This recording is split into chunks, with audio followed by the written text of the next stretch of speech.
Our committee today focuses its attention on the Freedom of Information Act that around here is known as FOIA. We have a responsibility to ensure that both the letter and the spirit of FOIA is being faithfully carried out. This also happens to be Sunshine Week, an annual recognition of the importance of government openness and transparency so that a democratic government will be accountable to the people. It's also good to focus on transparency. You've heard me say many times that transparency brings accountability. But I've learned over the years that transparency doesn't come easy. It requires a constant oversight and pressure from the public, the press, and our constitutional responsibility here in the Congress. So we're here today in the midst of Sunshine Week, and the hearing is meant to do that sort of oversight. FOIA is our nation's premier transparency law, giving the public a statutory right to access to government records. Before FOIA, countless stories of government waste, fraud, and abuse could have remained under the rug. And thanks to FOIA, it's the right of the people to know what their government is up to. But no one can say with a straight face that FOIA always works as intended. Some agencies are still working on requests from, would you believe this, 10 to 15 years ago. Keep in mind that FOIA law requires a response within 20 days. And anyone who's made a FOIA request only to receive a full page of redactions, and that's something that happens regularly, and be charged an absurd processing fee, or to simply get no response at all, knows what we have to work with when you want to use FOIA. This committee has a bipartisan history of confronting these challenges and strengthening the public's right to know. Recently, this bipartisan work led to the enactment of the FOIA Improvement Act of 2016. It was a proud work of Senators Cornyn and Leahy on that bill. In fact, when I took over the committee as chairman in 2015, the FOIA Improvement Act was the first bill to be listed on our committee agenda.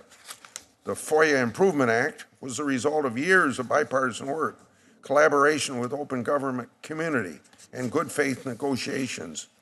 But it was also not an easy task to get it passed. We all remember the promises made under President Obama. He touted a new era of government openness.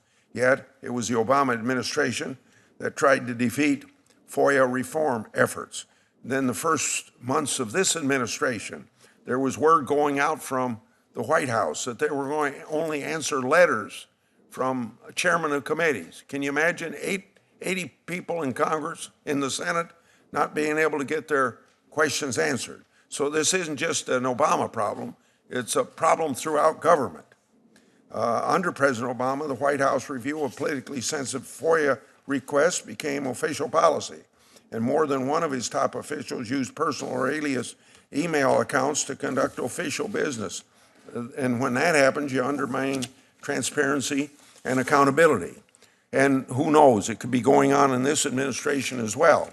So when I hear any administration make promises to improve transparency, we learn to take it with a grain of salt. Some things have changed since this committee last convened to examine FOIA. A new administration is in place, and with that, the responsibility which I carry out to ensure openness and transparency. It's in new hands at least. We'll see what happens. But as you know, I take a job of oversight responsibly and very seriously, no matter who's in the White House, and there are things even today that concern me. I hear even more delays at certain agencies and proposals to raise search fees or limit the number of FOIA requests from organizations. Further, according to a recent GAO audit, most of the agencies surveyed haven't updated their FOIA regulations as regulated under 2016 amendments. And the agencies with the largest requests backlogs lack concrete plans on how to reduce their backlogs. Another GAO report found that FOIA litigation costs cannot be fully determined, which ought to be troubling to us, particularly in cases when the government shouldn't have fought the requester in the first place. Here's an idea. Instead of litigating over FOIA requests, agencies should proactively release that information right now for all to see. So today, I expect to hear what the administration is doing to fix these problems and improve transparency. President Trump should show leadership on this issue, and I hope he's listening today. He promised to drain the swamp. There's no better way to do it than by letting the sunlight in and keeping everybody accountable.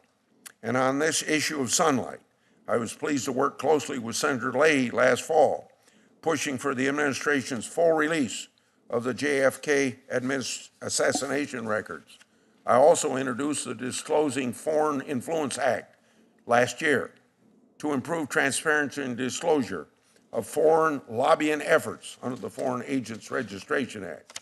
My bill includes numerous oversight and reporting provisions to improve transparency, all of which were issues that I identified in leading this committee's oversight on the Foreign Agents Registration Act. Finally, the committee received a statement for the record from the Cause of Action Institute, which will be included in the record without objection.